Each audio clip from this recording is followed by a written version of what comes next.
आप अगर प्रधानमंत्री जी की रैली को भी ध्यान से सुनेंगे तो कुछ दिन पहले कह रहे थे 135 करोड़ 135 करोड़, आजकल कहते हैं 140 करोड़। तो 135 करोड़ से 140 करोड़ हम कैसे हो गए हैं? क्या सचमुच 140 करोड़ हुए हैं कि 139 करोड़ ही हो रहे हैं? ये आंकड़ा तो सरकार को इकट्ठा करना चाहिए, सरकार को ये आंकड़ा जारी करना चाहिए।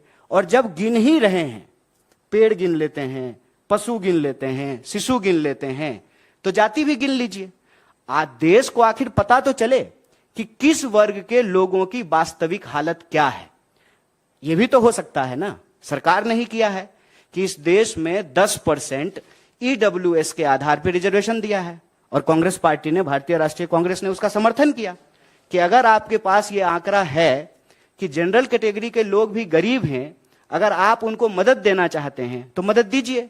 सरकार यह भी डेटा इकट्ठा करती है कि गरीबी रेखा से नीचे कितने लोग रह रहे हैं, इसके आधार पे आप बीपीएल कार्ड जारी करते हैं, इसके आधार पे आप उनको खाद्यान्न सुरक्षा देते हैं, इसके आधार पे आप प्रधानमंत्री आवास योजना के तहत उनको घर बना करके देते हैं।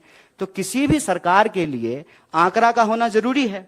प्रश्न यह है कि आंकड़ा क्यों छुपाया जा रहा है। और आप सबने देखा कि किस चालाकी से यह काम की जाती है। राहुल जी ने चोर को चोर कहा। अब बताइए, चौ को चौ नहीं कहेंगे तो 100 कहेंगे। चोर को चोर ही तो कहा था, तो इन्होंने कह दिया कि ओबीसी का अपमान कर रहे हैं। प्रधानमंत्री अपनी रैलियों में जाकर के कहते हैं कि मैं ओबीसी से आता हूं।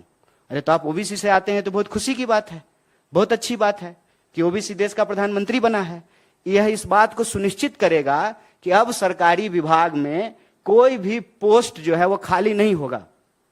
जितना विभाग में रिक्तियां हैं, सारी रिक्तियां भर दी जाएगी।